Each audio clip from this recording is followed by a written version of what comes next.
Il y a 25 ans, 3 chercheurs fondaient l'IRIS, un institut de recherche animé par des valeurs de gauche, avec l'objectif de faire contrepoids au discours de droite et en faveur du libre marché qui dominait alors les discussions sur l'économie et les finances publiques. Dans ce balado, nos chercheurs et chercheuses se penchent sur la transformation du paysage social et économique au cours de ce quart de siècle, sur le rôle que l'IRIS a joué dans le débat public et dressent un bilan des défis à venir alors que la droite s'installe au pouvoir un peu partout en Occident, y compris au Québec. Je m'appelle Camille Legauthieu, je suis responsable des communications à l'IRIS. Et moi, c'est Julia Posca, je suis chercheuse à l'IRIS et vous écoutez Comprendre l'économie et la transformer. There is no such thing as public money. There is only taxpayers' money. Faut qu'on travaille plus. Si on travaille plus, si on est plus productif, on va créer plus de richesses. On est très attaché à l'équilibre budgétaire. C'est pas un détail, l'équilibre budgétaire pour nous. On réclame l'équilibre budgétaire, on réclamait l'équilibre budgétaire, on le réclame encore. Le locataire qui veut faire ça, il faut qu'il investisse en immobilier puis qu'il prenne les risques qui vont avec aussi. Sunny ways, my friends. Sunny ways. Alors aujourd'hui, on parle d'environnement. C'est un thème évidemment qui est incontournable aujourd'hui, là, étant donné la crise climatique qu'on traverse. C'est un thème par contre qui au début des années 2000, donc quand l'IRIS a été fondé, était peut-être moins au centre des débats publics. C'était évidemment, il y avait des chercheurs, des chercheuses qui travaillaient sur cette question-là, des militants aussi écologistes qui se préoccupaient de la question environnementale, mais c'était peut-être moins transversal, moins au centre des préoccupations à cette époque-là.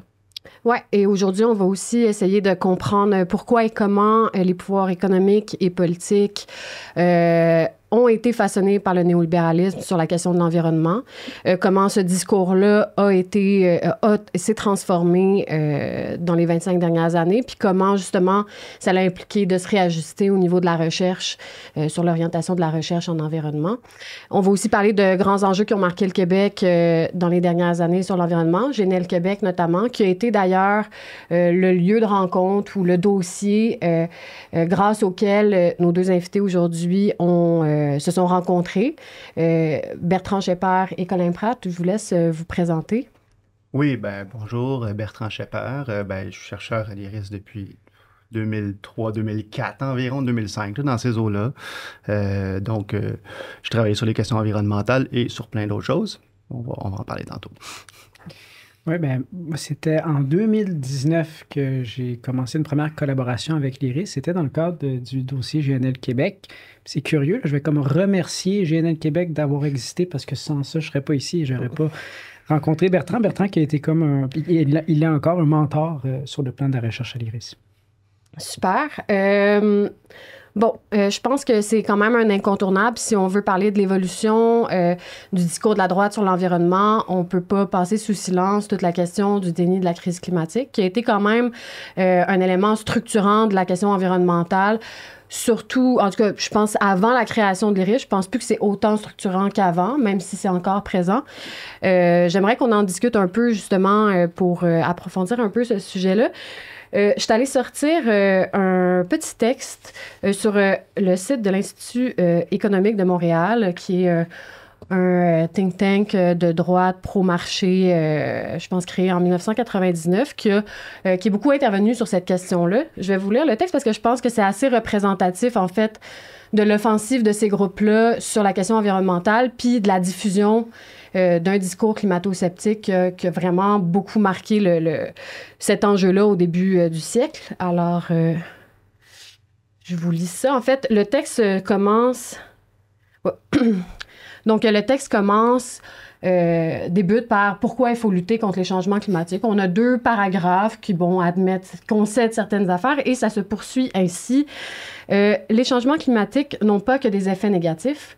Une augmentation du niveau de CO2 dans l'atmosphère réduit les besoins en eau des plantes, permettant ainsi une croissance plus rapide et une augmentation du rendement des cultures. Un autre exemple bénéfique est une diminution des coûts de chauffage et des problèmes de santé reliés au froid qui entraîneraient 17 fois plus de morts que ceux reliés à la chaleur. Certaines analyses coût-bénéfice estiment qu'un réchauffement climatique de l'ordre de 1 à 2 degrés Celsius serait bénéfique pour l'humanité.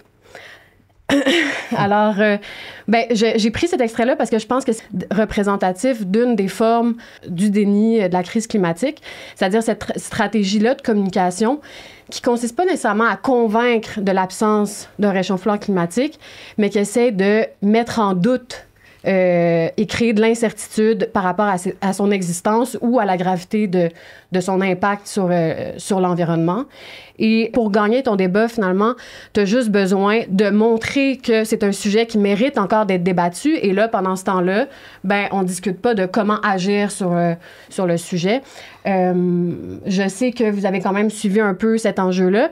Je me demandais, est-ce qu'on a assisté au Québec à d'autres formes de déni de crise climatique? Est-ce que vous avez d'autres exemples de ça? Parce que l'Institut économique de Montréal est un exemple, mais on a quand même... Ben, tu sais, avant de commencer, je peux quand même dire quelque chose de un peu cocasse. C'est-à-dire que moi, j'ai étudié au HEC en administration. Les gens de l'IEDM m'enseignaient à l'université. Ce discours-là, je l'entendais aller sur les bancs d'école. Et j'ai des souvenirs très clairs là, de questions, disons, coût-bénéfice de pourquoi, par exemple, ça rappelle un peu les événements actuels, pourquoi il faudrait que les ordures américaines, par exemple, viennent se faire enfouir au Québec. T'sais, ça faisait partie, parce que c'est le même discours est là, c'est-à-dire que rechercher une manière de dire « c'est pas si mauvais », pourquoi? Parce qu'il y a quand même des opportunités économiques qui vont venir jouer là-dedans. Et c'est un peu là où est-ce qu'il y a un discours, puis l'IEDM se fait le porte-parole de ce discours-là, que le capitalisme peut tout récupérer. Lui, il le voit positivement, moi, je le vois très négativement, mais dans ce questionnement-là, il y a toujours un peu cette même situation-là. Et longtemps, puis on parlait des années 90, un peu 2000, il y avait une drôle de situation où les médias ne savaient pas comment traiter des enjeux climatiques. Quand on parlait d'un côté en disant... Ben, il y a des gens qui disent que ça existe, il y a des gens qui disent que ça n'existe pas. On va inviter les deux. Il y avait un débat sur l'existence des réchauffements climatiques. Et ce qui est assez comique, c'est que d'un côté, on avait des climatologues ou des scientifiques, puis de l'autre, on avait des gens en économie ou en finances publiques ou en tout cas des gens de l'IEDM. Donc, on avait ce débat-là entre deux écoles complètement différentes, un basé sur les faits, puis un basé sur l'espérance de réutiliser ça comme opportunité économique dans une certaine mesure. Et c'est là où moi, disons, personnellement, à l'IRIS, j'ai senti qu'on a su faire quelque chose. C'est, entre autres, en disant, ben, OK, là, il y a un discours économique qui est là. Un discours économique, il y a des dizaines d'écoles de pensée en économie. On en entend juste une généralement, particulièrement dans les années 2000 où le discours de l'économie, c'était essentiellement comment aller chercher plus d'argent. C'était augmenter le PIB, était à peu près la seule et unique, volonté qu'on entendait dans les médias. On est encore un peu là. Mais ultimement, à la fin de tout ça, on est dans une situation où est-ce qu'il y avait d'autres manières de faire. Puis là, c'est là où l'IRIS a un impact, je pense, c'est de dire, à un instant, là, ça existe, le réchauffement climatique, il y a des dangers, il faut faire attention avec ça. Puis, ce n'est pas que des opportunités d'affaires, c'est des opportunités de réfléchir notre vision du monde et notre vision de l'économie. Oui, puis la particularité, c'était peut-être de l'IRIS dans ce débat-là, c'est que, bon, il y avait quand même, malgré justement la présence d'arguments climato-sceptiques encore, puis la remise en question de la réalité des changements climatiques, en fait, il y avait beaucoup de chercheurs dans les sciences naturelles qui, finalement, avaient déjà documentaient déjà le phénomène et montraient que c'était effectivement, il y avait ces perturbations là du climat, puis une crise écologique là, en cours, là, même si on ne parlait peut-être pas en ces termes-là à l'époque. Mais donc, l'IRIS arrive avec son bagage de sciences sociales, puis il va s'intéresser aux enjeux énergétiques d'abord, puis éventuellement aux enjeux environnementaux. Fait que comment vous voyez justement cet apport-là particulier à la recherche qui se fait à l'IRIS? Les années 90-2000, sur le plan de l'environnement, le déni qui avait cours, là, puis l'exemple que tu donnes, Camille, avec l'Institut économique de Montréal, il était très, très, très en vogue. Puis on peut parler d'une époque d'un déni, l'époque d'un déni qu'on pourrait dire vulgaire, c'est-à-dire qui était très primaire, très brut. On allait c'est-à-dire des économistes là, qui carrément se présentaient comme infirmant des thèses de biologistes, d'écologues, bref. Mais rapidement, ce discours-là, il est devenu contre-productif. Parce qu'à mesure que s'établissait le fait scientifique des changements climatiques, la droite se marginalisait. Et ce déni s'est rapidement raffiné. Puis est devenu plus pervers. Puis on va pouvoir y venir plus tard avec l'enjeu des technologies vertes, puis bon, de ce salut, de ce miracle des technologies vertes, mais qui demeure néanmoins un déni. Puis c'est intéressant que tu nommes l'Institut économique de Montréal parce qu'on peut voir que sur le plan du déni climatique, on a pu penser à une certaine époque au Québec que ça ne nous concernait pas tellement, tu sais. De un, parce que, bon, le Québec avait son hydroélectricité, on était exceptionnel à cet égard, on était une exception en Amérique du Nord, et d'autre part, les tenants d'un déni, bon, dit primaire, vulgaire, c'était plus au sud de la frontière. Tu sais, c'était des entreprises comme ExxonMobil ou encore dans l'Ouest canadien. Mais à bien y regarder, c'était pas le cas du tout, en fait. Il y avait ce déni primaire-là que tu vois dans les cités à Montréal, puis je vais citer à mon tour André Caillé. On connaît ce personnage qui a été PDG d'Hydro, qui a été à Gaz Métro, ensuite, c'est-à-dire à Énergir. Qui a commencé par Énergie. Il a commencé par Énergie, puis je vais le citer à cette époque-là. Il est en commission parlementaire au tournant des années 90-2000. Il nous dit... 98% du méthane dans l'atmosphère vient d'activités naturelles. Les marais, les rizières.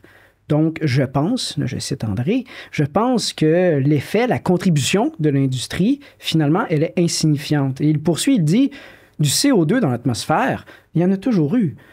C'est la raison pour laquelle il y a des plantes. Elle fixe le CO2, justement. Fait qu'il fait en quelque sorte écho à ce discours, mais ça, c'est quand même... Il analyse, au fond, là. Oui, tout à fait. Puis ça, c'est une entreprise bien de chez nous qui, à son échelle, bien sûr, peut-être différemment qu'on a pu le faire ExxonMobil, eux, ils finançaient carrément, tu sais, des études dans les années 80, maintenant, c'est ressorti, là.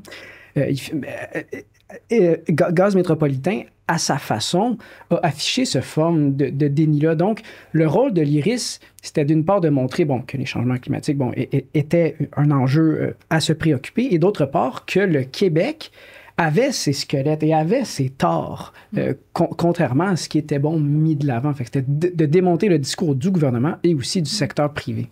Puis peut-être pour revenir sur le rôle de l'IRIS là-dedans, c'est qu'on avait quand même... On avait le beau jeu d'arriver puis de dire, en fait, nous, on partait avec le principe que c'était vrai. On partait avec le principe que oui, il y avait des réchauffements climatiques, ce qui nous a quand même donné aussi une voix qui disait, écoutez, nous, on est d'accord avec l'idée qu'il y a des réchauffements climatiques, qu'il faut faire quelque chose.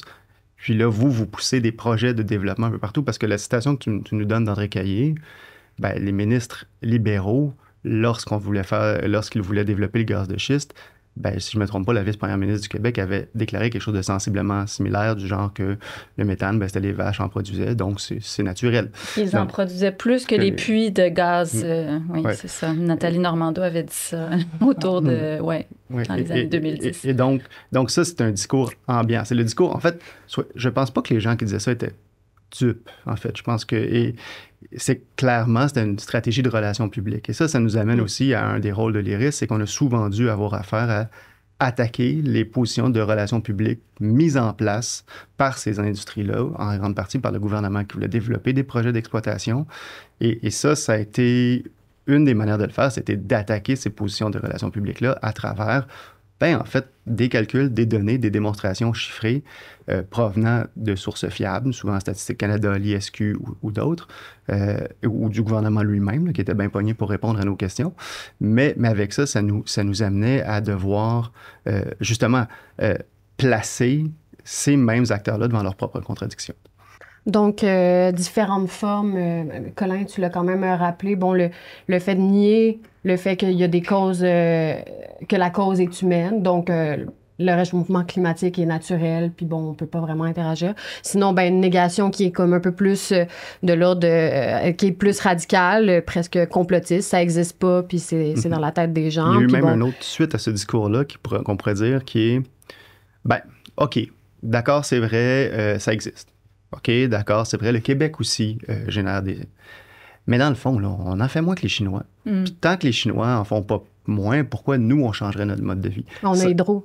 On a Hydro, tu sais, puis on n'a pas le choix de se chauffer, puis il faut faire venir les industries.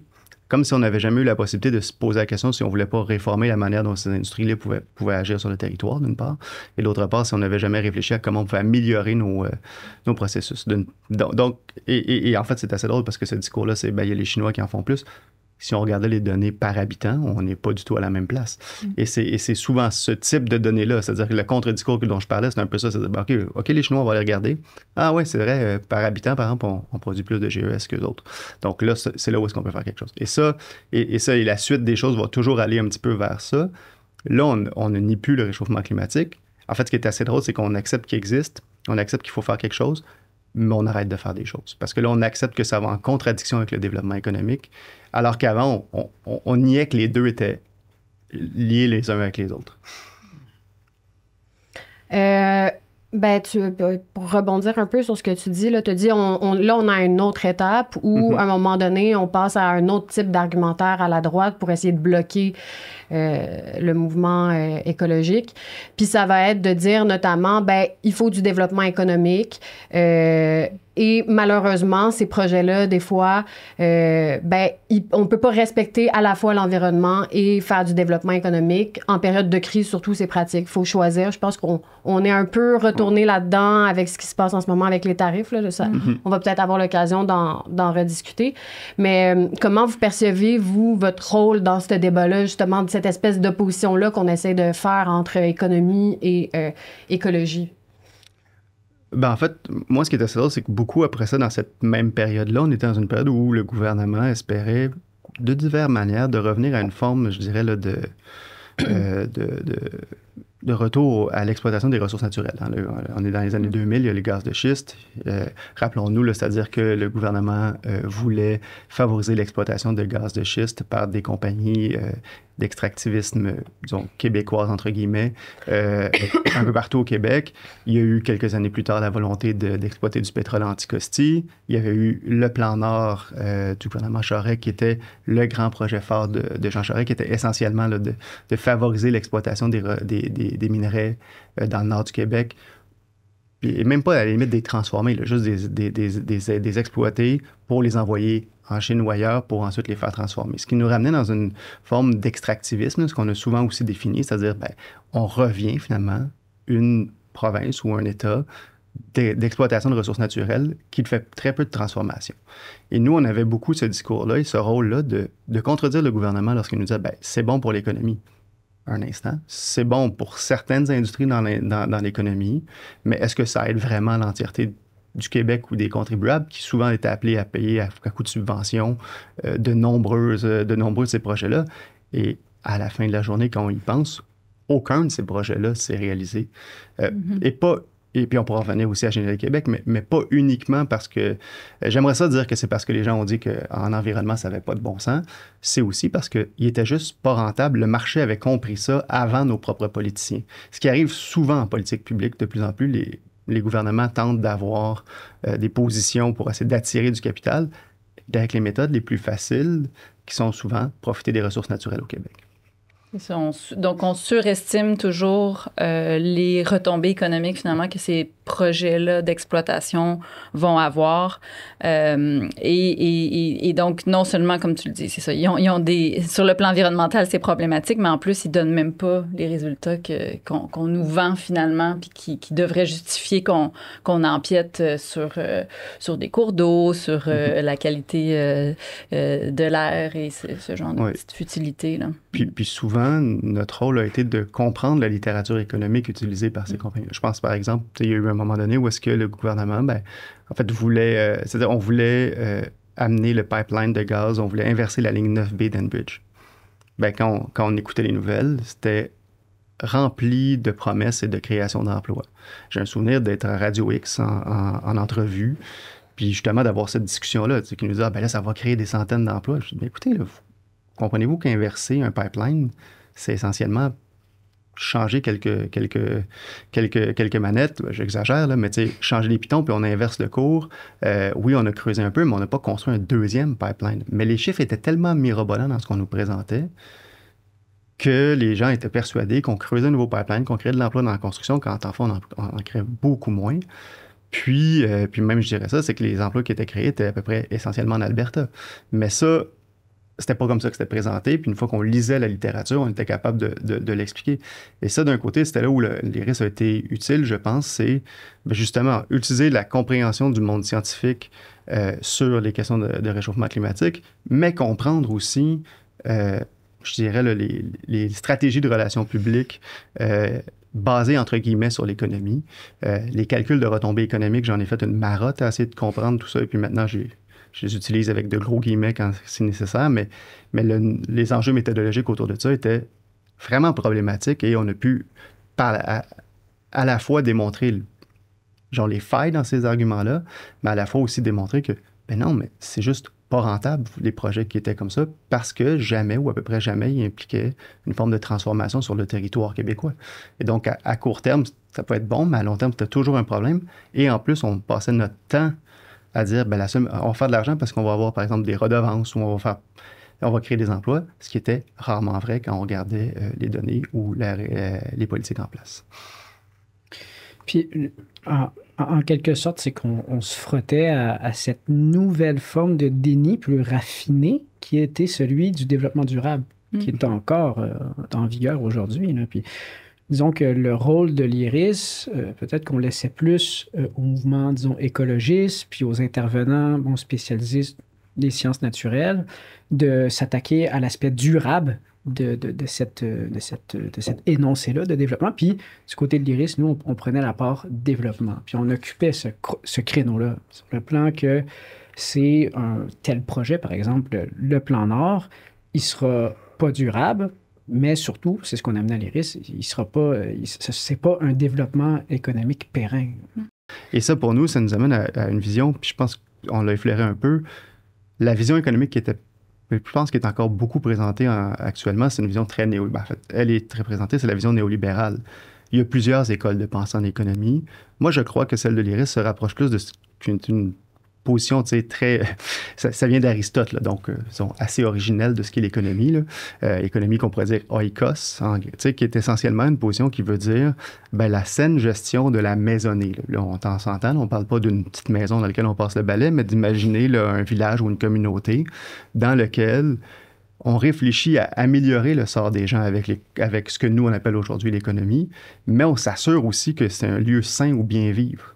L'objectif, disons, de faire juste du profit, là, ça, notre ami Aristote, là, qu'on lit tous, j'imagine, avant de se coucher sur notre table de chevet, nous dit, ça, c'est de la crématistique, puis ça, c'est vraiment une vile et méprisable comme vision du monde.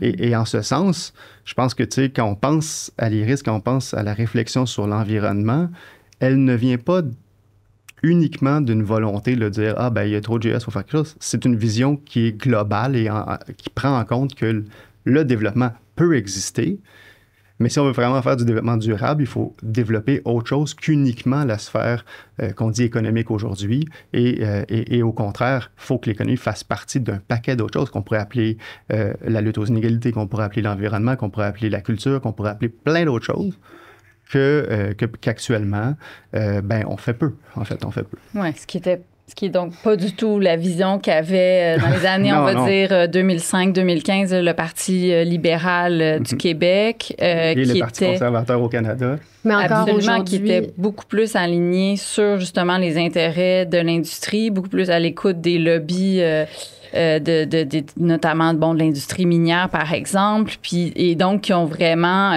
nous, on a publié, en 2018, Détournement d'État, là, qui faisait le bilan, justement, du règne libéral. Puis, on l'a vu en environnement aussi, ce détournement-là de l'État, c'est-à-dire comment l'État vient, finalement, se créer les conditions pour que les industries prospèrent. Et donc, c'est quelque chose qu'on a vu, avec le plan Nord dont on a parlé notamment tantôt, la filière des gaz de schiste. Mais il y avait toujours quand même avec un parti comme le Parti libéral, une espèce de... On essaye quand même, parce qu'on nie pas les changements climatiques, on se donne un petit vernis écolo. Puis, par exemple, ça va être le fonds vert, la création du fonds vert, qui est donc ce type de mécanisme qu'on dit, avec des mécanismes de marché, puis peut-être vous pourriez l'expliquer mieux que moi, mais on va réussir finalement à faire du développement économique, mais tout en sauvant l'environnement finalement. Puis on le voit aujourd'hui, ce fonds-là, qui est constitué donc des redevances notamment. Des redevances sur l'essence, entre autres, puis sur des parties, des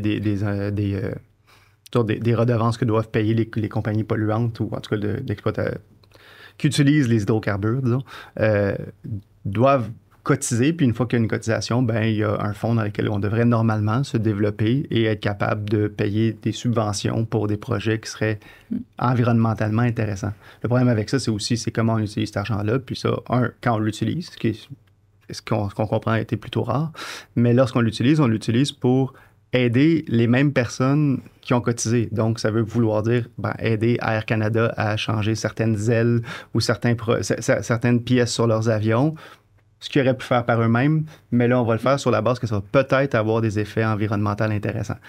Et ça, c'est un enjeu aussi, c'est-à-dire qu'on a beaucoup de misère avec en fait, on ne se dote pas de politique structurante, on cherche des manières de plaire à l'industrie pour qu'elle agisse avec des comportements plus environnementaux. Mais ultimement, c'est comme si l'État sert uniquement de bailleur de fonds pour faire des projets environnementaux qu'on donne à des industries, plutôt qu'à la limite se dire, on peut peut-être faire quelque chose avec ça. On a des sociétés d'État qui pourraient développer des projets plus environnementaux. On s'était doté d'une agence en efficacité énergétique. On aurait pu faire quelque chose de mieux avec ça. Et donc, c'est un peu ça. C'est un peu l'enjeu. C'est qu'historiquement, on avait un gouvernement qui ne voulait pas intervenir dans l'économie autrement que par donner de l'aide financière. Donc, à partir de ce moment-là, comment lutter contre les projets de croissance?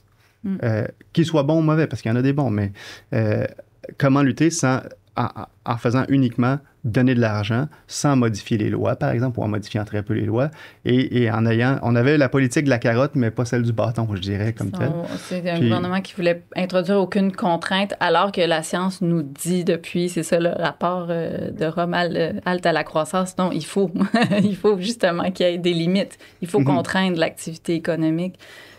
On est dans le paradigme inverse, là. Oui. Il faut comprendre que le concept de développement durable qui a été, je dirais, utilisé et malmené de toutes sortes de manières, c'était un concept dans lequel l'objectif était quand même de, effectivement, il faut comprendre que c'est un concept qui date des années 90, là, favoriser, entre guillemets, le capitalisme pour qu'il prenne en compte les externalités de l'activité économique, et donc il fallait que toute forme de développement soit n'aille pas contre les enjeux de la nature, n'aille pas contre les enjeux éthiques ou les inégalités. C'est un projet. Aujourd'hui, quand on regarde les textes qui créent le concept de développement durable, on entend Donald Trump dire que c'est du socialisme. Mais tu sais, après ça, comme le terme amène très facilement à être réutilisé un peu n'importe comment, toutes les entreprises ont utilisé le terme développement durable pour dire, oui, nous développons, puis regardez, on va se développer durablement, on va rester là pour longtemps. Et donc, en ce sens, et à la limite, on va avoir 2-3 petites, je dirais, petits projets qui vont nous permettre d'avoir l'air vert. On pense à Shell, par exemple, qui finançait 2-3 projets environnementaux, mais qui, à la fin de tout ça, était beaucoup plus polluant que d'autres choses. C'est ce type de projet-là. Donc, on arrive à un gouvernement qui regarde les stratégies généralement utilisées par les entreprises qui sont polluantes, puis on peut bien se doter d'une loi là-dessus. Cette loi-là va nous permettre de dire, par exemple, oui, chez Énergir ou chez Gaz Métro, chez Hydro-Québec, il va y avoir des programmes d'efficacité énergétique. On va essayer d'améliorer ça sans avoir beaucoup de mordants, là, soyons francs, et qu'à la limite, à la fin de la journée, on va pouvoir se développer puis dire, c'est bien, regardez, on est au Québec. Au Québec, on est plus environnementaliste que l'Alberta, que la Chine, que peu importe. Donc, regardez comment c'est le fun d'avoir une belle loi sur le développement durable. Et encore aujourd'hui, les premiers ministres québécois vont systématiquement être représentés comme des exemples à travers la planète, notamment parce qu'ils vont aller avoir la bourse carbone ou le marché du carbone, parce que c'est des projets qui ne nuisent pas tant à l'économie, en fait, qui ne nuisent pas du tout à l'économie polluante, et qui, en plus, paraissent bien. Et ça, c'est ce que beaucoup de pays souhaiteraient, à la limite, bien paraître. Oui, c'est ça, mais qui ont un effet sur, donc, la bourse, le marché du carbone, par exemple, qui ont un effet à la marge là, sur, finalement, les changements climatiques, les émissions de gaz à effet de serre, parce que ça n'empêche pas l'activité économique basée sur l'extractivisme, notamment, de se poursuivre, en fait. Là. Puis c'est intéressant, quand on regarde l'histoire du développement durable, si on le place, là, justement, années 1987, le rapport Brundtland qui nous venait de l'ONU. Et on retourne en arrière, puis on va en 1972, où, disons, il y a eu un premier rapport choc sur le plan de la question écologique, qui nous venait du Club de Rome. Il s'intitulait « Limite à la croissance ». Ce qui était fort avec un rapport comme ça, c'est que immédiatement, juste par le titre, on comprend que la question environnementale et la question économique, non seulement elle est liée, mais que notre système économique, qui est basé sur la croissance, on le sait, est incompatible avec la résolution réelle de la crise écologique. Et ça, bien, évidemment, ça pose un gros problème. Ça vient jouer dans des intérêts très, très, quand même puissants. Et le développement durable, lui, il intervient à partir des années 80 en réponse à ce rapport-là de limite à la croissance pour prétendument solutionner cette incompatibilité entre notre système économique et les enjeux écologiques de la Terre. Fait que c'est comme si le développement durable avait un peu retardé le moment où, tôt ou tard, on va devoir prendre la question de front, qui est celle de réaliser, sur le mode public, politique, que l'enjeu écologique est un enjeu économique et que ça va prendre des réformes, disons-le, radicales. Là. Bien, je vais revenir un peu en arrière. Je vais revenir, je m'excuse, sur les gaz de schiste parce que c'est quand même un dossier important. Tu l'as dit, Bertrand, pardon. Que c'était le premier sujet sur lequel tu as travaillé en environnement. En 2011, 10 ans plus tard, tu publiais avec, à peu près 10 ans plus tard, tu publiais avec Colin une autre étude sur le gaz de schiste. Puis c'est là qu'arrive Colin à ce moment-là. Colin, toi, tu étais étudiant à cette époque-là, mais tu étais aussi impliqué dans le mouvement contre GNL Québec. Une chose qui m'intéresse, c'est de savoir un peu comment cette transition-là s'est faite entre le militant et le chercheur pour une même cause. Est-ce que c'est quoi les difficultés que tu as pu rencontrer ou... Mais, GNL Québec, pour se mettre en contexte, c'était ce projet d'exportation de gaz naturel liquéfié, au sens où, historiquement, l'industrie gazière canadienne, elle a exporté son gaz naturel sous forme gazeuse par le biais de gazoducs en quasi-totalité vers les États-Unis. Puis, au tournant des années 2015, il y a eu cette espèce de boom, en fait, de bulle, où cette technologie de liquéfaction du gaz permettait de mettre le gaz naturel sur des bateaux à l'état liquide et l'exporter outre-mer. Fait que c'était comme un autre mode d'exportation. Et le Québec était un lieu identifié par l'industrie pour construire un port d'exportation de gaz naturel sous forme liquide parce que, contrairement à d'autres endroits dans le monde, nous, au Québec, on aurait liquéfié le gaz naturel. Ça, c'est le réduire à une très basse température. Ça demande beaucoup d'énergie. Aux États-Unis, l'énergie qu'on prend pour liquéfier le gaz, c'est du gaz. Fait que c'est pas une filière très propre, mais au Québec, l'industrie avait l'opportunité de présenter son gaz naturel comme étant vert parce qu'elle le liquéfierait avec l'hydroélectricité de la Romaine. On aurait dédié une bonne proportion de la Romaine à liquéfier du gaz. Fait que ça, mais donc c'était ce projet. Il y a eu une mobilisation qui a été pan-québécoise là, qui est parvenue à rejoindre les grands centres parce que souvent, Bertrand le disait tantôt, quand il y a des projets d'extraction ou d'exportation de ressources naturelles en région éloignée, c'est dur d'en faire, disons, un sujet d'intérêt dans les grands centres parce que c'est loin, puis ça ne nous concerne pas. Mais ça avait pu être fait. Puis, pour ma part, j'avais commencé, c'est ça, j'étais un étudiant à la maîtrise, puis je militais comme bien de mes collègues. Et je me souviens, à l'occasion disons, déjà, ma forme de militance dans laquelle je me retrouvais, c'était de faire de la recherche. Tu sais. Puis, pour le projet GNL Québec, j'avais fait une recherche sur l'actionnariat de l'entreprise et j'étais tombé, sur cette information à l'effet que une partie des actionnaires de cette entreprise-là est installée dans des paradis fiscaux. Puis, j'étais chez mon père en Outaouais, je suis devant mon ordi, je dis qu'est-ce que je fais? Je vais écrire un courriel à l'IRIS. L'IRIS, là, dans ma tête, c'est un peu comme les Canadiens de Montréal. Je voyais un jour pour peut-être que c'est une information qui intéresserait l'IRIS parce qu'on le sait, lorsque ce type d'information-là, qui est très choquante, est mise de l'avant par un groupe intéressé, par exemple le mouvement écologiste, l'information pourrait être être taxé de biais ou de partialité. Donc, c'est là que l'IRIS devient intéressante parce que c'est dans ces types de moments-là où l'IRIS peut jouer un rôle, où elle peut porter cette information-là à partir du rôle d'institut de recherche. Puis, donc, ça l'a mené à notre publication qui avait fait grand cas. Puis, à l'époque, je me souviens, le jour où on l'a publié, le 6 novembre 2019, je me souviens, le matin, la première réaction de l'entreprise, puis j'aurais payé pour pouvoir être dans la cellule de relations publiques de cette entreprise-là ce jour-là. Première chose qu'elle a fait, sa déclaration à chaud, là, ça a été « Ce n'est pas vrai ». Elle a nié notre information. Et là, je me suis dit, bon, si avec l'outil de la recherche, on parvient à faire mentir une entreprise, là, c'est intéressant. Parce que je me disais, bon, dans mon passé de militant, le mode d'expression des écologistes ou de toutes sortes de...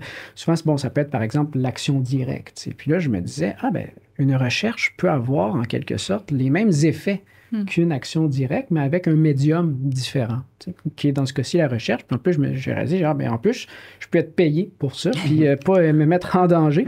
Puis évidemment, ça me fait ça. J'ai des billets pour le Canadien de Montréal. T'es plutôt bon, ça aide. Mais évidemment, ça fait de moi un militant privilégié, là, c'est sûr.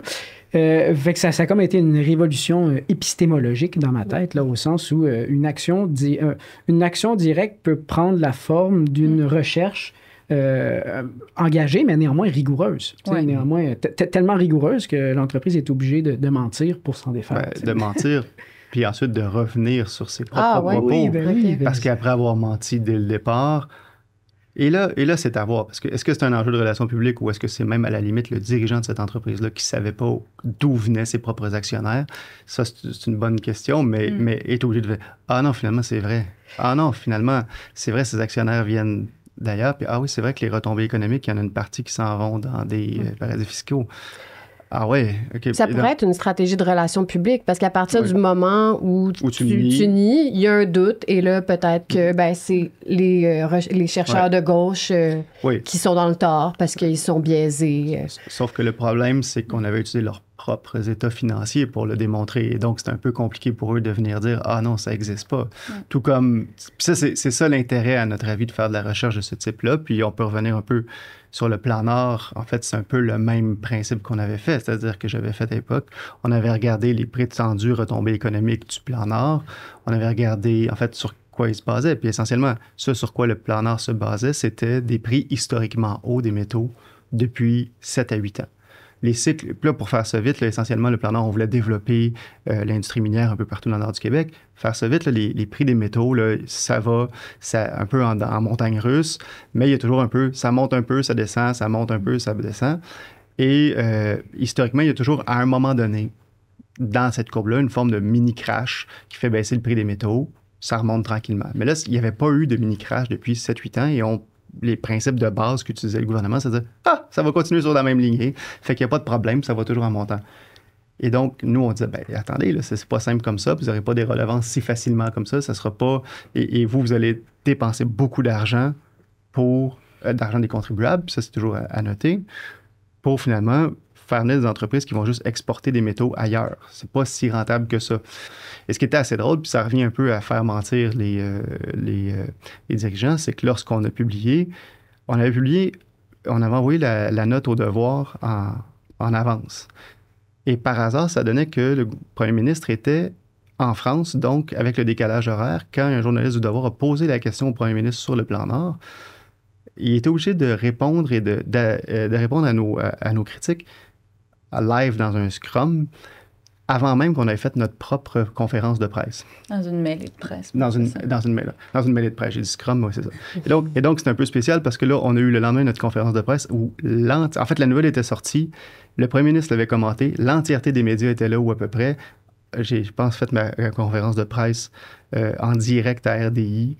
Donc, c'était comme tout... Il faut dire que c'est les années fin 2000. Là, il y avait plus d'intérêt, je dirais, à faire du live et à faire des conférences de presse. On a arrêté un peu par la suite parce que c'est plus comme ça que ça marche trop. Et ça avait donné une journée entière de commentariat dans les médias. Et c'est là où je pense que c'est une des études qui a eu le plus de répercussions à l'IRIS, parce que justement, le gouvernement est obligé de dire je pense que c'est pas vrai. J'aime mieux une autre étude obscure qui avait jamais cité d'aucune manière que la pauvre compagnie qui avait fait ça est obligée de sortir à toute vitesse publiquement. Et donc, on avait... Et dans lesquels les chiffres étaient aussi... En fait, la théorie sur laquelle les prix des métaux en fait, eux-mêmes questionnaient un peu certaines des conclusions qui étaient utilisées dans l'espace public. Et donc, il y avait quand même il y a quand même une stratégie à faire de la recherche poussée, de la recherche qui sort les données, puis de contredire. Quand je dis qu'on contredit, on utilise des arguments du gouvernement contre lui, ben c'est souvent ça. On écoute les stratégies de relations publiques et longtemps et encore maintenant, on utilise l'économie comme stratégie de relations publiques. Le moment, il faut dire un instant, c'est pas ça l'économie, non, c'est pas ça, c'est pas comme ça vous allez faire du développement. Et à terme, ben, des éléphants blancs qui paraissent trop beaux pour être vrais, ben, on a tendance à se laisser bercer que ça va aider l'économie. On pourrait dire que sur les questions environnementales, l'IRIS a été particulièrement efficace à déconstruire des mythes, là. Oui. Par contre, on a quand même l'impression qu'on a un peu changé de paradigme, on va dire, là. C'est-à-dire que, bon, il y a plus grand monde qui remette en question là, la crise climatique. Quoique c'est encore drôle, mais on met plus non plus tant que ça de l'avant l'idée que, ou en tout cas, ça devient gênant pour un gouvernement de dire oui, les changements climatiques, ça existe, mais le développement économique avant tout. On a l'impression qu'on est quand même, en fait, qu'on est dans ce nouveau discours qui est de dire en fait, la crise climatique, c'est une opportunité économique. Il faut prendre ce problème-là puis développer finalement des solutions qui vont nous amener de la croissance économique. Et on l'a vu particulièrement là, avec l'arrivée au pouvoir de Justin Trudeau, donc en 2015 au niveau fédéral et avec les libéraux qui ont vraiment été, je pense, les champions là, de ce discours-là, en fait, puis un espèce de discours, c'est ça, optimiste quant à la crise climatique et un optimiste technologique, en fait. Mm-hmm. Puis, dans ce contexte-là, disons que notre travail est facilité par le fait, pour déboulonner ce mythe-là, là, où la question écologique devient une opportunité économique, souvent, les gouvernements vont recourir à des études, vont se rapporter, des fois vont commander des rapports, puis notre rôle à l'IRIS, c'est de les démonter, puis c'est grandement facilité par le fait que quand tu es un groupe de recherche qui offre ses services de recherche à tout gouvernement ou entreprise, bien, on te paye pour arriver à la conclusion que le client veut obtenir.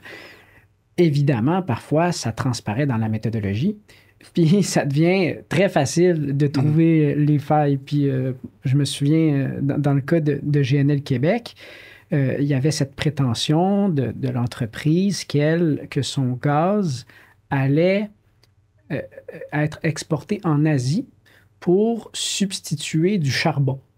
Et que ce faisant, lorsqu'on brûle une joule de méthane, donc du gaz naturel, c'est plus écologique que lorsqu'on brûle une joule de charbon. Ça, c'est discutable, mais c'était la prétention de l'entreprise. Et sur le plan économique, Bertrand et moi, ça nous a pris un avant-midi, puis on a complètement mis ça parce que ce qu'on démontrait, en fait, c'est que le marché premier de GNL Québec, c'était d'abord et avant tout l'Europe. Et qu'en Europe, lorsqu'on envoie du gaz pas cher d'Amérique du Nord, du gaz de schiste pas cher sous forme liquide d'Amérique du Nord, ce que ça fait, c'est que ça compétitionne non pas le charbon, mais les énergies renouvelables. Fait que c'est un projet qui misait sur le retardement de la transition énergétique en Europe. On a fait cette démonstration-là au BAP.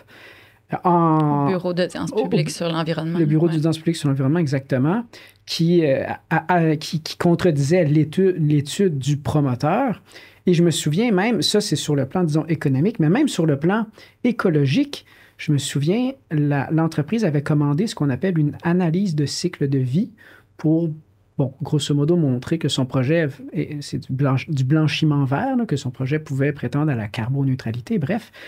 Et donc, des gens issus des sciences naturelles avaient fait le même exercice que nous sur le plan, nous, on critiquait les prétentions économiques. Eux critiquaient les prétentions écologiques. Et je me souviens, l'entreprise, elle avait engagé un ingénieur qui avait fait sa méthodologie d'analyse de cycle de vie.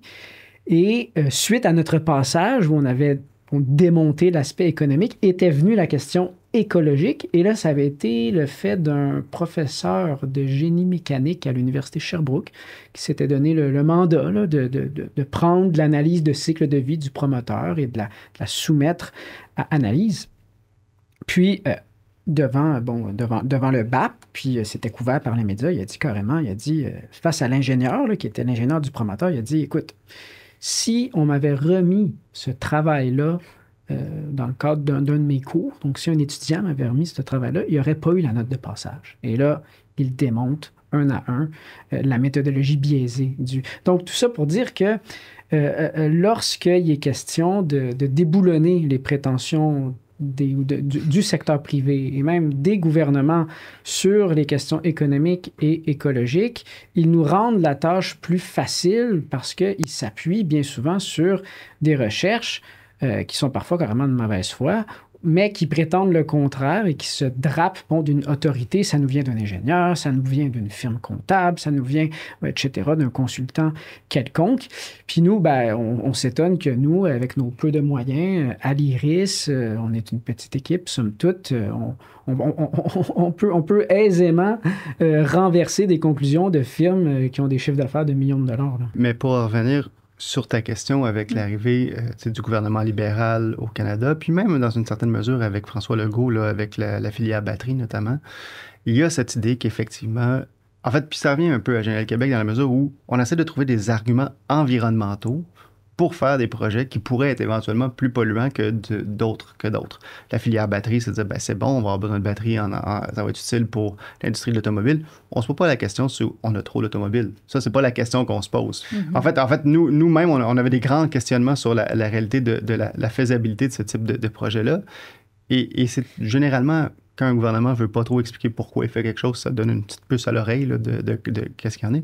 Et c'est là aussi, c'est à peu près à ce moment-là où est-ce qu'on peut penser à GNL Québec. C'est-à-dire que c'est le même type d'argument. C'est-à-dire, on va exploiter quelque chose de polluant, mais ça va être mieux qu'ailleurs. On va le faire vert, ça va être plus vert que vert.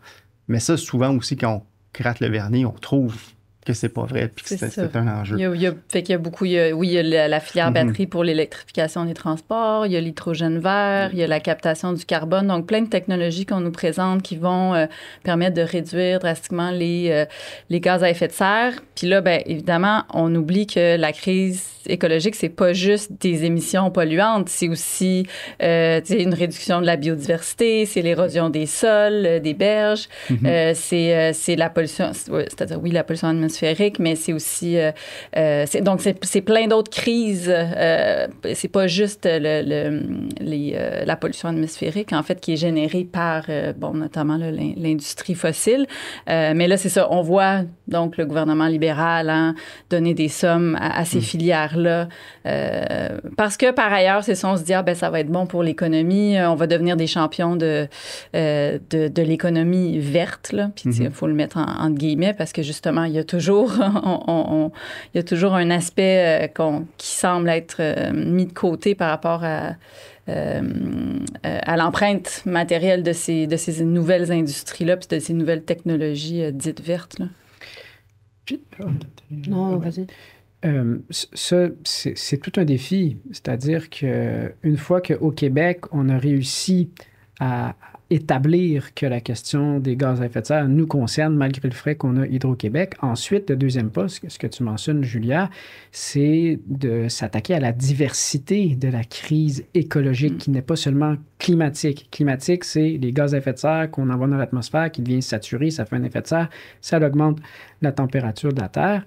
Mais la crise écologique, elle renvoie à toutes sortes d'autres écosystèmes de la Terre, pas seulement l'atmosphère, mais les sols, le cycle de l'azote, du carbone, les océans, bref, il y a toutes sortes de... Et ça c'est un défi, d'établir ça, c'est-à-dire que de ne pas se centrer sur une stratégie écologique qui ne se concentre que sur la question climatique, c'est commode, protocole de Kyoto et compagnie, parce qu'au Québec, si en se comparant à l'Amérique du Nord sur le plan des gaz à effet de serre, on peut relativiser notre impact et encore, sur le plan, par contre, des ressources naturelles. Ça, c'est l'utilisation, par exemple, des minéraux, les mines, incluant le béton, le calcaire, bref, toute l'extraction de ressources naturelles qui est nécessaire à notre économie et aussi, à notre manière de vivre. Ça, au Québec, on n'a pas de leçon à donner à personne. Puis, à l'IRIS, on a tenté, disons, d'inscrire, avec d'autres, mais d'inscrire cet enjeu-là dans le débat public sur le plan écologique avec une recherche qui en quelque sorte, en quelques mots, visait à quantifier la quantité de ressources naturelles nécessaires pour, au Québec, assurer la couverture minimale de nos besoins de base. Un ménage qui est au seuil de la pauvreté, en fait. Lorsqu'il consomme à ce niveau-là, ça correspond environ pour une personne seule à Montréal, 26 000 $. Combien de ressources naturelles, combien de tonnes de ressources naturelles elle consomme en une année? Puis, on est arrivé à la conclusion qu'elle consommait environ 13 à 15 tonnes de ressources naturelles par année. Puis ça représente 2 fois plus de ressources naturelles que la Terre peut, disons, accepter sur le plan de ses écosystèmes par habitant. Donc, même au Québec, les personnes les plus pauvres se retrouvent à franchir du double les limites planétaires. Puis ça c'est d'une part, avec ça montre que, la question des ressources naturelles est importante, et d'autre part, que en plus du mythe des technologies vertes, qui interviendraient sans qu'on ait à modifier quoi que ce soit sur notre système économique et notre mode de vie, cette démonstration-là démontre que l'action individuelle, qui est un autre mythe, technologie verte, action individuelle, est insuffisante. Parce que avec cette recherche-là, on vient dire en quelque sorte que si tout le monde au Québec demain matin acceptait de vivre intentionnellement sur le seuil de la pauvreté pour des questions écologiques, on consommerait encore 2 fois trop de ressources naturelles sur le plan des limites de la Terre.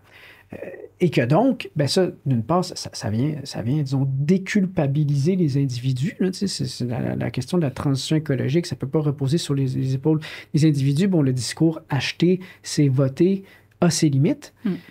Et que donc, ça prend des politiques publiques. Ça prend une intervention institutionnelle pour dénouer cet enjeu-là. Oui, puis agir sur les modes de production, donc agir en amont et non pas en aval quand les gens arrivent au centre d'achat, puis là, ils peuvent faire des choix écolos ou pas une fois qu'on a déjà tout produit, les biens à consommer. Ça renvoie aussi à la question de la transition juste sur laquelle on a un peu travaillé, c'est-à-dire qu'il faut aussi concilier la question de la transition écologique avec les enjeux de justice parce que si on ne planifie pas cette transition écologique, oui, il y a des gens qui vont en souffrir, qui pourraient en souffrir ou en tout cas être pénalisés ou désavantagés ou par des politiques environnementales. Puis on a vu comment, c'est ça, des politiques environnementales mal conçues peuvent générer donc des coûts supplémentaires pour certains ménages, par exemple, qui ont des voitures mais qui n'ont pas les moyens de changer leur voiture polluante ou quoi que ce soit. Puis après ça génère du mécontentement populaire envers les politiques environnementales, alors qu'on a une époque où il faudrait au contraire, finalement, qu'il y ait une adhésion face à ces politiques-là. La transition juste, c'est aussi de tenir compte par exemple, au Québec puis au Canada, les préoccupations des peuples autochtones. Donc, là encore, il y a comme un... Puis, tu sais, c'est quelque chose, c'est des enjeux sur lesquels on n'a pas encore beaucoup travaillé à l'IRIS, puis il faudrait probablement le faire davantage parce que sinon, on va avoir, nous aussi, des angles morts quand on met de l'avant, justement, des politiques publiques qui viseraient à remédier à la crise écologique, en fait. Mm-hmm. Oui, puis tu parlais d'enjeux, notamment avec, par exemple, la transition juste, puis on en a parlé, beaucoup des industries les plus polluantes sont en dehors des grands centres. les gens travaillent dans ces industries-là, puis les gens veulent bien vivre. En tout cas, c'est tout à fait normal, logique. Ils ont leur propre enjeu d'oikos à eux, comme on a parlé un peu plus tôt. Il faut qu'ils gardent une maisonnée bien gérée. En fait, ce qui arrive, c'est que présentement, si on voulait demain matin transformer l'industrie du Québec pour être plus vert, pour être plus écolo, pour être capable de diminuer les besoins, les enjeux énergétiques, bien, ça impliquerait probablement de réduire et nos GS et peut-être même réduire en fait notre croissance économique. Ça touche des gens.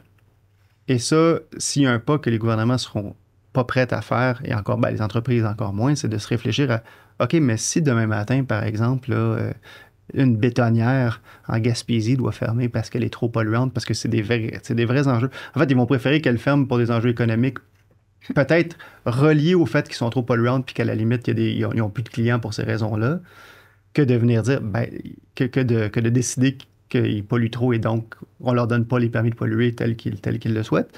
Mais faisons abstraction de ça. Un jour, il va peut-être arriver que ces industries-là polluantes doivent fermer.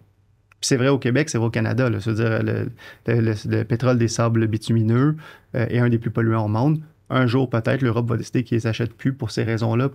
Et peut-être même par protectionnisme de leur côté. Ça, à la limite, c'est pas... Mais qu'est-ce qu'on fait avec ça?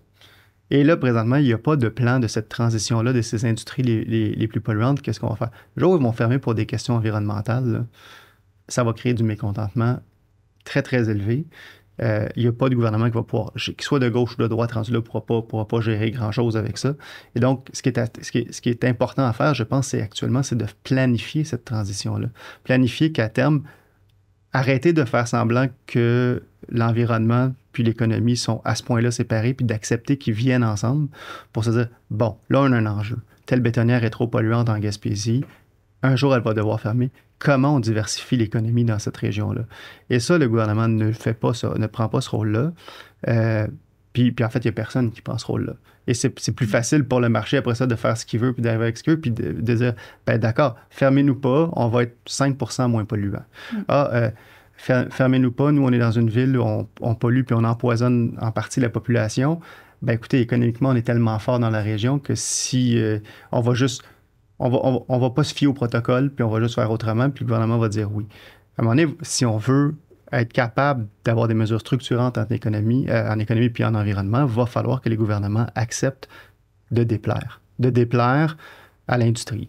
Pas juste déplaire à la population puis aux écolos. À un moment donné, il va falloir que cette industrie, que le gouvernement décide de déplaire aux industries et de dire, ça ne passe plus. Ça, c'est rendu inacceptable. On ne va pas accepter vos petites modifications. Voici nos protocoles, voici nos règles.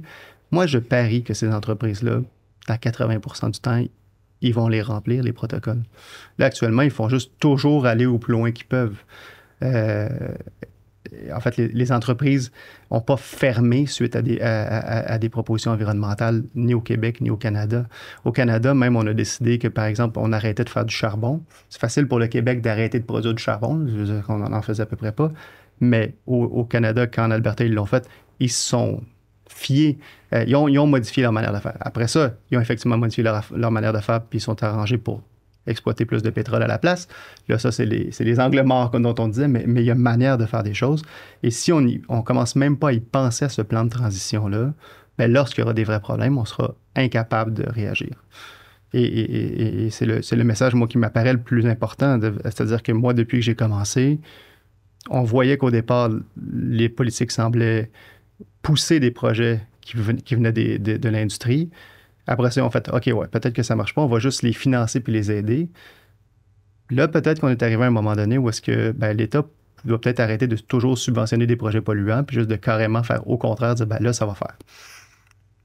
Je pense qu'on n'est pas tout à fait rendu là. Puis on a parlé des questions des tarifs, ça aidera peut-être pas à cette question-là. Mais en même temps, peut-être qu'il y a des enjeux, même à la limite de protectionnisme, qui valent la peine de prendre en compte, de dire, là, ça va faire. On ne peut pas systématiquement avoir des projets polluants. Et ça ne veut pas être le moteur de l'économie tout le temps. La transition juste en ce moment, disons que c'est dur de l'envisager face à un gouvernement qui est empreint de cet esprit du temps qui est celui du néolibéralisme. Parce que la question environnementale, c'est simplement un autre élément qu'il s'agit de déréglementer, de déréguler. T'sais.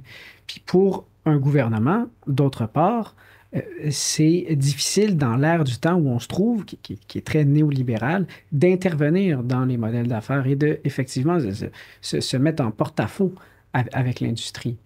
De sorte que cette transition juste, elle n'advient pas et les travailleurs-travailleuses qui sont dépendants, pour certaines de ces industries-là, se retrouvent devant une espèce de faux dilemme qui est celui ou bien je conserve mon emploi, donc le statu quo économique, mais ce, au détriment de la question écologique et donc de mes enfants et petits-enfants et même déjà de notre vivant, ou disons, on s'engage dans la question écologique, mais ce, au détriment de mes conditions économiques et je perds mon emploi. Fait que ça, c'est un faux dilemme. C'est un faux dilemme qui a son intérêt pour les industries, parce que les travailleurs-travailleuses vont des fois, peuvent parfois prendre le relais du discours de l'industrie. On peut voir ça, par exemple, dans l'Ouest canadien avec la protection de l'industrie fossile. Et d'autre part, ça sert aussi les gouvernements qui, eux, veulent continuer de vivre dans d'entretenir ou d'adhérer à ce capitalisme fossile puis à ce capitalisme extractif. Mais tu sais ça, c'est un faux dilemme dans la mesure où le gouvernement le place en faux dilemme, ou l'industrie le place en faux dilemme, parce qu'essentiellement, il n'y a pas d'alternative. Il n'y en a pas réellement une alternative ou une volonté de proposer quelque chose qui pourrait, par exemple, donner des conditions de travail. Peut-être pas exactement les mêmes, mais similaires ou valables, qui permettront pas, par exemple, à des employés sur le bord de la retraite de prendre leur retraite plus tôt ou d'autres personnes d'apprendre un nouveau métier. Il n'y a pas de proposition actuelle qui permet de dire, ben, nous allons modifier notre structure industrielle de manière à diminuer les GES. Et là, qu'est-ce qu'on va faire? On va arriver dans une situation, à mon avis, qui peut aller très loin, où est-ce que finalement, on va dire, ben, c'est bien plate, mais les pays qui vont subir le plus les réchauffements climatiques le subiront. Puis nous, on va faire une sélection, en tout cas sur la base de, ben, économiquement, on veut qu'on continue à se développer. Les autres, c'est bien plate. Puis vous subirez les effets du réchauffement climatique. Nous, ça nous atteint à peu près pas. À la limite, comme nous disait l'Institut économique de Montréal en début de podcast, ben c'est pas si mauvais pour l'économie des pays froids. Là. Ça réchauffe un peu plus. Tu sais, à la limite, tu sais, au Québec, on va peut-être moins jouer au hockey dans les parcs, mais tu sais, ça n'aura pas le même effet que ça peut avoir dans les pays du Sud.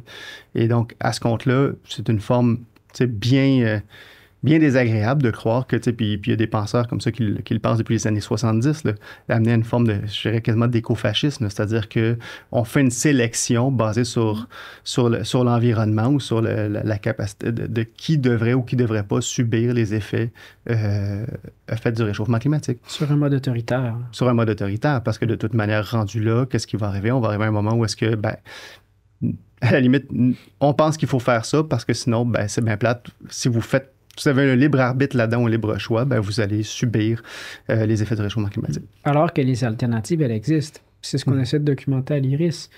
En ce moment, on nous fait croire que pour le cas du Québec, par exemple, la politique industrielle, dite verte, qu'il s'agit de mettre de l'avant, c'est d'attirer des multinationales dans le secteur des technologies vertes, Northvolt, etc. Il faut démontrer que c'est pas porteur, puis en fait, on n'a pas eu grand-chose à faire. Là. Northvolt s'est écroulé d'elle-même, mais l'alternative, en fait, ce qu'on essaie de documenter à l'IRIS, c'est une politique industrielle verte qui est censée, puis qui est réellement durable, et qui repose à cet égard sur une approche de l'économie où on s'en remet pas à un marché, à un secteur privé qu'on tente de séduire, mais plutôt à des politiques publiques assumées, démocratiques, qui abordent la chose économique sous l'angle de la planification. Je veux dire, juste la filière batterie, l'Agence internationale de l'énergie prévoit qu'en 2030, 90% des batteries produites dans le monde seront destinées à des véhicules individuels. Puis je parlais récemment, dans le cadre d'une conférence, avec des travailleurs-travailleuses du secteur des autobus électriques. Puis ils nous expliquaient qu'il y a quelques mois, leur chaîne de production s'est retrouvée en rupture de stock parce que leurs fournisseurs de batteries envoyaient davantage ces ressources, ces cellules de batterie, à l'industrie automobile, carrément. Et ça, c'est un échec du marché. Le marché étant vu comme, un mode d'allocation des ressources, les ressources naturelles et entre guillemets, gros guillemets, humaines. Mais dans ce cas-ci, le marché conduit à ce que les batteries qui vont faire partie de notre société, mais pas de la manière qu'on le présente en ce moment, mais que les batteries, elles, échouent à l'industrie automobile. Et qu'on peut carrément, concrètement, là, sur la chaîne de production, dire on avait des autobus, mais il n'y avait pas de batterie. On les entreposait dans notre cours, mais là, ça montait parce qu'on n'arrivait pas à se fournir. Mais avec une approche où, je dis le gouvernement, mais il y a différentes échelles dans la planification démocratique et écologique de l'économie, une telle chose ne surviendrait pas. Parce qu'on serait en mesure de davantage déterminer selon, non pas la finalité du marché, du profit, des actionnaires, mais la finalité des besoins de la population. La nécessité. La nécessité de se transporter sur un mode collectif, parce que c'est la manière, disons, la plus écologique et surtout économique aussi de se transporter. Là, on aurait une filière, on aurait une politique industrielle qui se tiendrait et qui répondrait à nos besoins, à nos aspirations comme société. Oui. Le temps file, alors peut-être qu'on pourrait conclure sur ça. Justement, d'ailleurs, sur la planification démocratique, l'IRIS est en train de développer un programme de recherche, notamment sur cette question-là. Donc, on va avoir l'occasion, dans les prochaines années, de vraiment faire des propositions en ce sens-là. Je pense que c'est la volonté, notamment, de ce programme-là. Je pense que c'est ce qui conclut notre discussion d'aujourd'hui. Oui, et notre prochain épisode, qui sera en fait le dernier en théorie, va porter sur les inégalités. On va parler avec Évelyne Couturier et Maxime Fortin. Puis, d'ici là, je vous remercie, Bertrand, Colin, d'avoir été avec nous. Merci, Camille. Comprendre l'économie et la transformer est un podcast produit et réalisé par l'IRIS au Studio SF dans le cadre de son 25e anniversaire.